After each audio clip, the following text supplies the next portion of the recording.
Buenos días, esta mañana es un placer estar con ustedes. Revisaremos las infecciones fúngicas invasivas, una amenaza creciente en las unidades críticas. Las infecciones fúngicas se clasifican en dos grandes grupos, las micosis endémicas, entre ellas histoplasmosis, esporotricosis, blastomicosis y coccidioidomicosis, y aquel grupo de infecciones fúngicas que está asociada a los pacientes inmunocomprometidos y en estado crítico, de las cuales candidiasis y aspergilosis son las más importantes. Cryptococcus y Pneumocystis jirovecii están asociadas a pacientes con infección por VIH o a pacientes oncológicos. En las unidades de cuidados críticos, la aspergilosis representa el 10 al 20% de las enfermedades infecciosas fúngicas. Los grupos de mayor riesgo son los pacientes oncológicos, de los cuales los tumores de órgano sólido y enfermedades hematológicas que han tenido quimioterapias mieloablativas son los que representan el riesgo mayor. Asimismo, los receptores de trasplante de órgano sólido o hematológico. Las candidiasis representan el 80 a 90% de las infecciones fúngicas. Las candidiasis se clasifican en candidemias, es decir, levaduras aisladas en el torrente vascular, de las cuales pueden estar asociadas o bien a catéteres intravasculares o secundarias a un foco primario. Las candidiasis invasivas, en su principal frecuencia están las infecciones intraabdominales, consecuencia de traumas abdominales o cirugías abdominales múltiples. En segundo lugar, en orden de frecuencia, están las infecciones fúngicas pleurales, en pacientes sobre todo que han tenido manipulación pleuropulmonar o bien que tienen fístulas pleurodigestivas. Otros casos menos frecuentes son las meningitis, en pacientes que usualmente tienen antecedentes de uso de derivación ventrículo-peritoneal, candidiasis oculares, en su mayoría secundarias a traumas oculares, y la endoftalmitis y endocarditis por cándida, que son consecuencias de émbolos fúngicos que parten de una candidemia persistente con focos mal controlados o que han fallado a un tratamiento de primera línea. Los datos epidemiológicos más importantes es que en la última década la incidencia se ha incrementado en un 50%. Las candidiasis representan el 10% de todas las infecciones del torrente vascular y en la UCI ocurren hasta el 55% de todas las candidemias. La prevalencia en cuidados críticos es de 7 episodios por cada 1000 pacientes y la mortalidad atribuible solo a candidemias es del 15 al 62%, representando un costo adicional de hospitalización de casi $40,000 por episodio. Se ha demostrado que prolongan la estancia en unidades críticas hasta por 10 días adicionales. En esta lámina vemos cómo hasta hace poco menos de 20 años las especies de Candida no albicans eran la minoría de los nuevos casos documentados. Desde la década pasada vemos cómo esta proporción se va invirtiendo, pero ¿qué relevancia clínica tiene el hecho de que cada vez son más frecuentes las especies no albicans? Pues es que Candida albicans tiene menos factores de virulencia y patogenicidad y es mucho más sensible que otras especies no albicans. Por ejemplo, Candida parapsilopsis destaca porque es especialista en formar biopelículas en dispositivos intravasculares y representa concentraciones mínimas inhibitorias superiores a equinocandinas. Candida tropicalis, por ejemplo, es más frecuente en pacientes oncológicos y hematológicos. Candida glabrata es más frecuente en pacientes con edad avanzada, generalmente es mucho más resistente a azoles y está asociado a uso de antibióticos específicos como piperacilina, tazobactam y vancomicina, que representan una presión selectiva para este tipo de especies.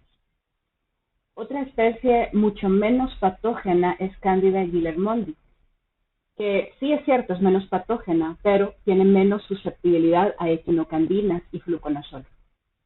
Y Candida krusei, que tiene una resistencia genética y natural a fluconazol y está asociada, al igual que Candida glabrata, al uso de estos antibióticos específicos que modifican la microbiota residente y transitoria y presionan selectivamente a estas especies no albicans que son resistentes a azoles, tanto glabrata como crucei. Antes de continuar con el síndrome clínico de candidiasis, debemos diferenciar la colonización de la infección por cándida.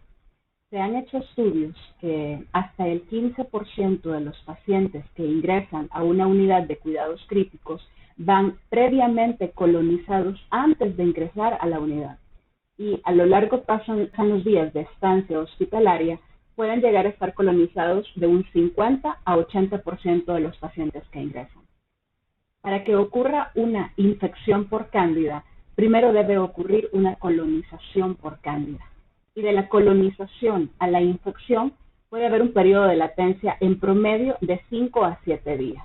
Es por esto que los pacientes que se colonizan llegando a la UCI o que ya llegan colonizados, las infecciones manifiestas por cándida van a surgir más o menos en el día 5 a 7 en adelante.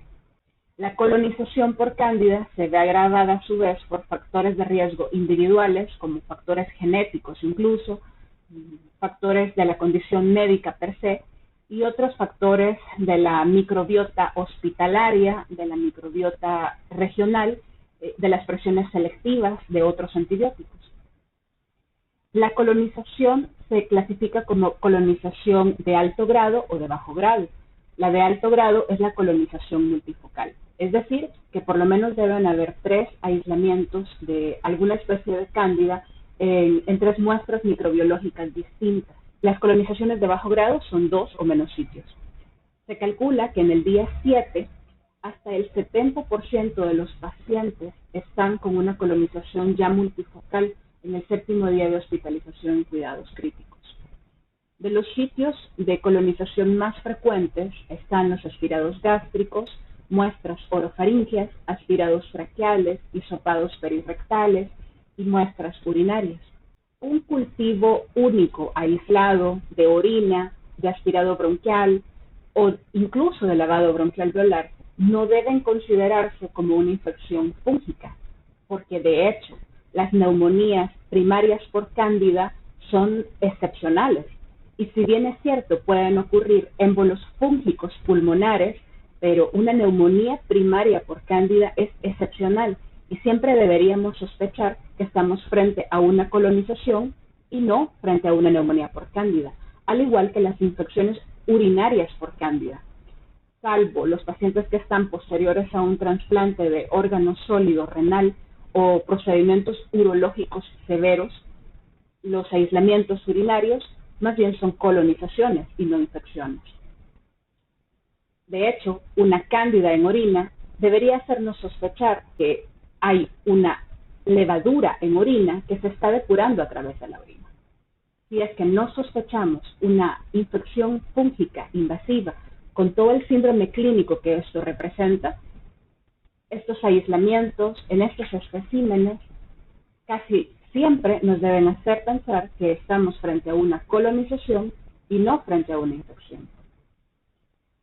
De todos los pacientes colonizados, aún con colonización multifocal, del 5 al 30% finalizan en una infección por cándida. Sin embargo, la colonización multifocal es un factor de riesgo independiente para presentar una infección por cándida ulterior. Los factores de riesgo para candidiasis son cirugías mayores, principalmente abdominales, y en aquellos que ha habido manipulación de la vía digestiva baja o alta, tratamientos con corticosteroides, nutrición parenteral total, edad avanzada, uso de antibióticos de amplio espectro, sobre todo piperacilina, tazobactam, vancomicina y carbapenémicos, los cuales modifican por completo la microbiota transitoria y residente del paciente. El uso de agentes inmunosupresores, quimioterapia, neutropenia, traumas mayores, catéteres intravasculares, catéteres urinarios, pancreatitis, principalmente pancreatitis necrotizante, colonización multifocal por cándida, terapia de reemplazo renal, sepsis, estancias prolongadas en UCI, ventilación mecánica, diabetes mellitus, score alto de Apache-2, malnutrición y quemaduras mayores.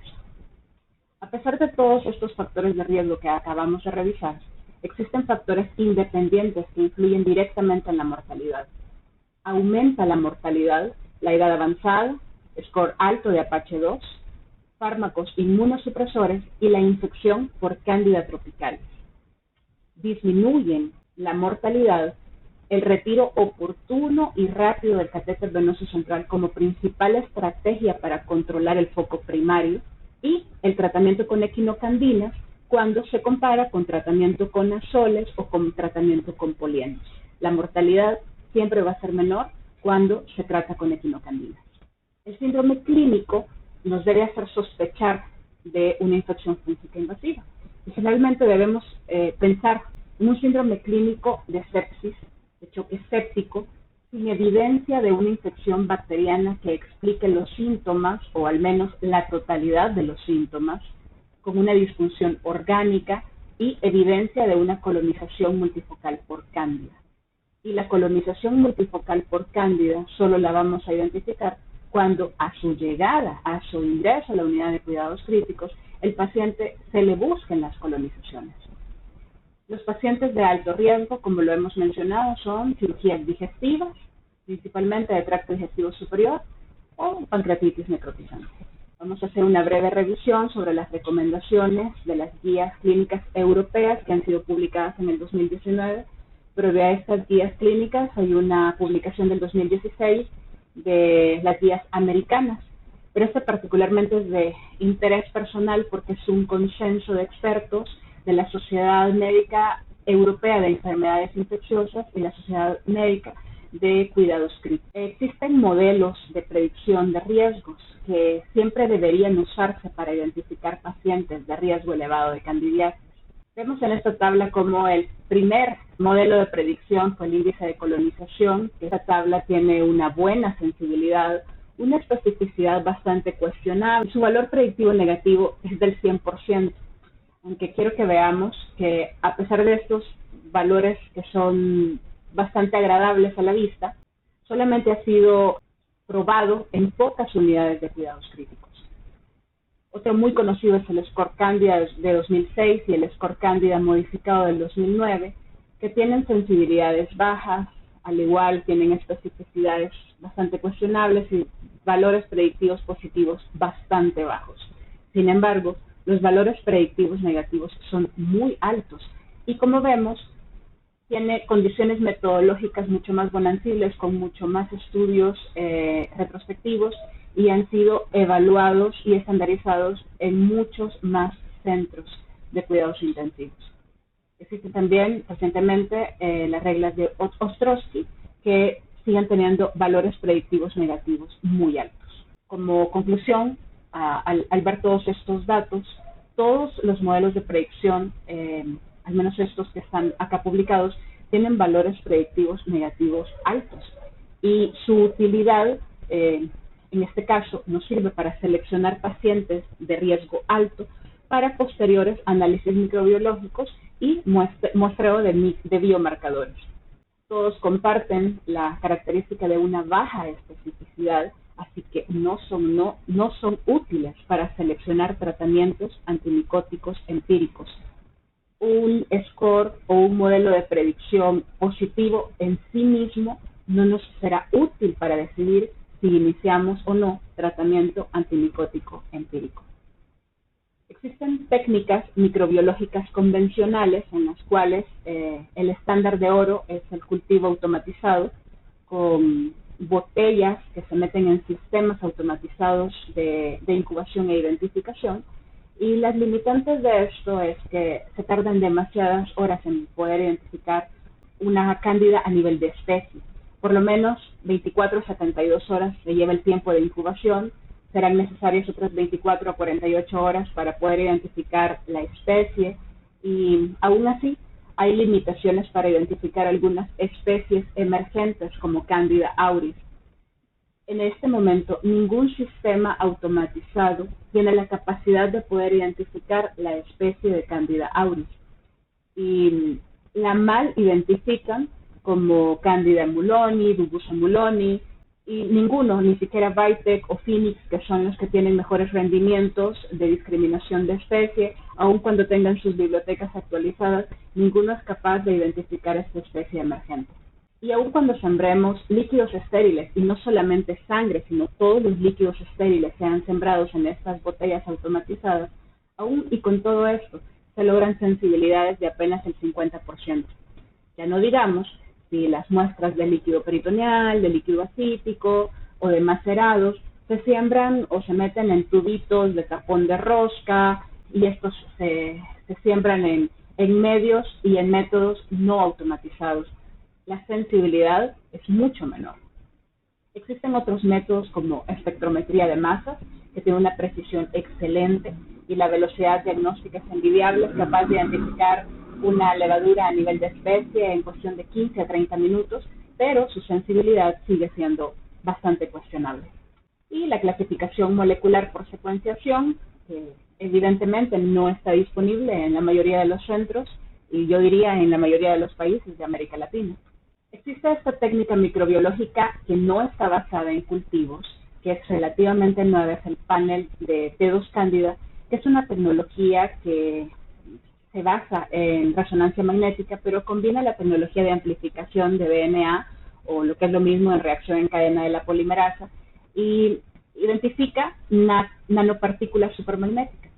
Es capaz de identificar las cándidas a nivel de especie y tiene un umbral de detección bajísimo, con una carga fúngica tan baja como de 1 a 3 unidades formadoras de colonia por ml. Muy sensible. Existen biomarcadores como el antígeno manano, el anticuerpo antimanano, las combinaciones de este antígeno y anticuerpo, el beta de glucano y este anticuerpo de tubo germinativo de especie de cándida. Pero todos estos biomarcadores son útiles para hacer diagnóstico, tienen alguna utilidad como predictor clínico. Vemos que en general todas las sensibilidades son cuestionables, sobre todo los de antígeno y anticuerpo de manano, aunque su especificidad pues, es bastante variable. Cuando se combina el antígeno manano y el anticuerpo manano, es que logra tener un rendimiento diagnóstico un poquito más aceptable, pero aún así su recomendación de uso es débil, con una baja calidad de evidencia. El 1,3 beta de glucano es quizás el biomarcador más estudiado y a pesar de que tiene sensibilidades muy bajas y especificidades también muy bajas, la importancia de este radica en su alto valor predictivo negativo, que igual que a los scores clínicos o predictores clínicos que vimos antes, el valor predictivo negativo nos ayuda a excluir o seleccionar pacientes con alto riesgo de candidiasis. El anticuerpo de tubo germinativo también, su uso tiene una recomendación débil con baja calidad de evidencia. Se debe usar la profilaxis antifúngica en pacientes críticos. Ya revisamos toda la mortalidad, la morbilidad asociada, el gasto en los costos, la estancia prolongada en terapia intensiva y todo lo que representa una infección fúngica, pero ¿es de utilidad? ¿Está justificada usar la profilaxis antifúngica en estos pacientes? Pues la verdad es que hay numerosos estudios que la mayoría son bastante heterogéneos en cuanto a la selección de criterios clínicos y en cuanto a la robustez de la metodología utilizada. Si bien es cierto, sí está demostrado que reduce la incidencia de candidemia, sobre todo en pacientes quirúrgicos críticos, su impacto sobre la mortalidad es bastante controvertido. Algunos estudios metodológicamente muy malos dicen que sí tiene un impacto positivo en mortalidad, pero al final de cuentas no hay una evidencia clara que demuestre un beneficio sobre mortalidad. Lo que sí se ha demostrado y con creces es que eleva la resistencia a fluconazol y a aislamientos de cándida no albicantes. Con toda esta información, el Consenso Europeo de Medicina Crítica y de Enfermedades Infecciosas desaconseja la administración rutinaria y universal de profilaxis antimicótica en pacientes en estado crítico, con una recomendación débil y evidencia de calidad moderada. Ya vimos la profilaxis, pero existe otro término y otro concepto que los introduciré a él, es la terapia anticipada con azoles para pacientes críticos. La terapia anticipada se define como el tratamiento preventivo en pacientes que tienen score clínico altos, biomarcadores positivos, pero que no tienen un síndrome clínico de candidemia o que no tienen aislamientos demostrados de alguna especie de cándida. El tratamiento anticipado con azoles tiene una probable reducción, pero no demostrada, de incidencias de candidemia. Lo que sí tiene demostrado es que representa una resistencia para azoles hasta en el 30% de los aislamientos en los centros que involucran esta terapia anticipada. Y en estudios retrospectivos se ha demostrado que hasta el 60% de estos pacientes que están recibiendo terapia anticipada no tienen en realidad evidencia de una infección fúngica. Es por esto que el consenso de expertos europeos se pregunta si realmente esta terapia anticipada tiene alguna eficacia clara y si la resistencia a los azoles, que sí está demostrada, sobrepasa el beneficio en la incidencia y la mortalidad. Se siguen preguntando si los biomarcadores tienen utilidad alguna junto con los scores clínicos para seleccionar ese tipo de terapia anticipada. Y finalmente, el consenso concluyó en que se necesitan más estudios y que por el momento, con la evidencia que se dispone en este instante, no se recomienda el uso de terapia antifúngica anticipada en pacientes en estado crítico. Pero entonces, ¿qué pacientes sí deben recibir tratamiento antifúngico empírico? Ya vimos cómo los métodos automatizados, que es el estándar de oro y es lo que realmente nosotros tenemos en nuestro medio, pueden tardar hasta 5 días en poder identificar una levadura y llevar la identificación de género y especie. No podemos esperar 5 días. A quienes sí debemos dar tratamiento empírico antifúngico. Es que la terapia antimicótica empírica sí podría considerarse, pero en pacientes con choque séptico, falla orgánica múltiple, que tienen más de un sitio extradigestivo con colonización comprobada de especies de cándida. Y regreso, es que los sitios de colonización solo los identificaremos cuando hayamos buscado la colonización y no de otra manera.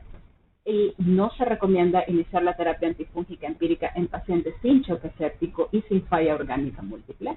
Y el aislamiento de cándida de muestras respiratorias se debe considerar como un sitio de colonización como cualquier otro, como orina, como cavidad oral, como pliegues cutáneos.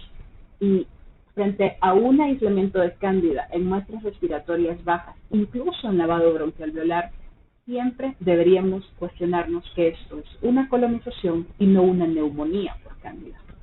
Pero, ¿cuál es la terapia empírica de primera línea recomendada en estos casos? Las equinocandinas es la primera línea en pacientes críticos con choque séptico y falla orgánica múltiple y está asociada a menor mortalidad en candidemia cuando se compara con azoles y con polienos y tiene menores tasas de candidemias persistentes o fallas de tratamiento.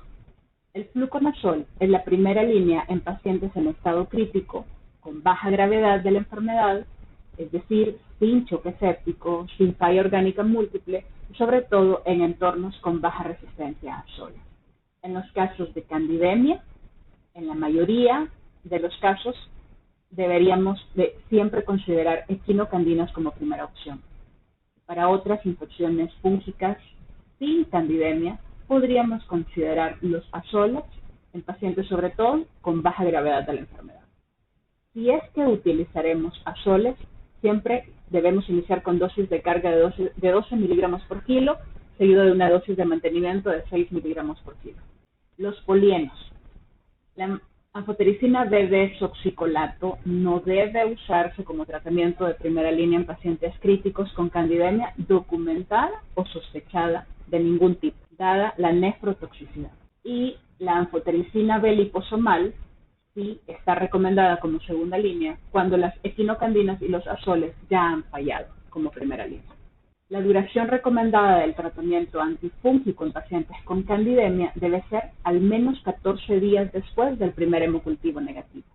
Y es que en las candidemias, a las 48 a 72 horas después de haber iniciado una terapia antifúngica efectiva, estamos obligados a tomar un set control de hemocultivos, porque a partir del primer hemocultivo negativo, nosotros pactaremos la duración del tratamiento antifúngico. Si tenemos sensibilidad identificada, que la cándida es sensible a azoles, y hay aclaramiento de la fungemia, hay mejoría clínica y el choque está resuelto, podemos considerar desescalar de equinocandinas a azoles.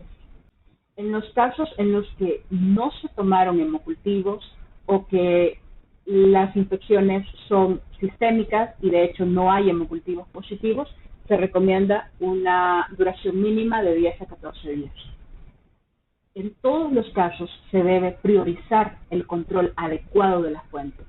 Retiros de catéteres, retiro de dispositivos intravasculares, peritoneales, endocárdicos, prótesis endovasculares, derivaciones ventrículo-peritoneales y cualquier dispositivo que cree formador de biopelículas. En los casos en los que no se pueda retirar un catéter intravascular o un material extraño, las equinocandinas nunca deberían de desescalarse a un azol, pues las equinocandinas tienen mayor actividad contra biopelículas. En cuanto a la resistencia de las especies de Cándida, vemos en nuestra derecha que Candida albicans ha mostrado una resistencia a fluconazol más o menos un poquito menos del 5%. La resistencia a equinocandinas es menor al 1%. El problema sobreviene con todas las especies que no son albicans. Por ejemplo, Candida tropicalis, hasta el 9% de resistencia a azoles y cerca de 5% de resistencia a equinocandinas. Candida glabrata, hasta el 16% de resistencia a azoles y similares datos en resistencia a equinocandinas, siendo Candida glabrata una de las principales especies con altas tasas de resistencia. Y es que con las terapias de profilaxis o terapias anticipadas con azoles para pacientes de riesgo elevado, pues no solo se logra la emergencia de resistencias a azoles, sino que la emergencia de estas especies no albicans con resistencias hasta genéticas a fluconazol. Vemos en la gráfica de la izquierda cómo a lo largo de los años se ha elevado la resistencia tanto a equinocandinas como a resistencia a azoles. Nos lleva a un tema de especial interés, que es la emergencia de la Candida auris, que la Organización Mundial de la Salud la cataloga como una emergencia, como un microorganismo de urgente vigilancia, y es que el 90% de los aislamientos son resistentes al menos a algún antifúngico. Se calcula que el 93% representan resistencia a fluconazol, el 35% de los aislamientos son resistentes a anfotericina B, el 7% son resistentes a equinocandinas y hasta el 4% son resistentes a las 3 clases de fármacos, es decir, no tienen opciones terapéuticas. Y la presentación, muchas gracias, estamos llamados a sospechar la infección fúngica, no necesitamos un aislamiento para dar tratamiento para candidiasis invasiva y con la evidencia que tenemos disponible no está recomendado profilaxis de manera universal para los pacientes de riesgo elevado, ni tampoco la terapia anticipada. Muchas gracias.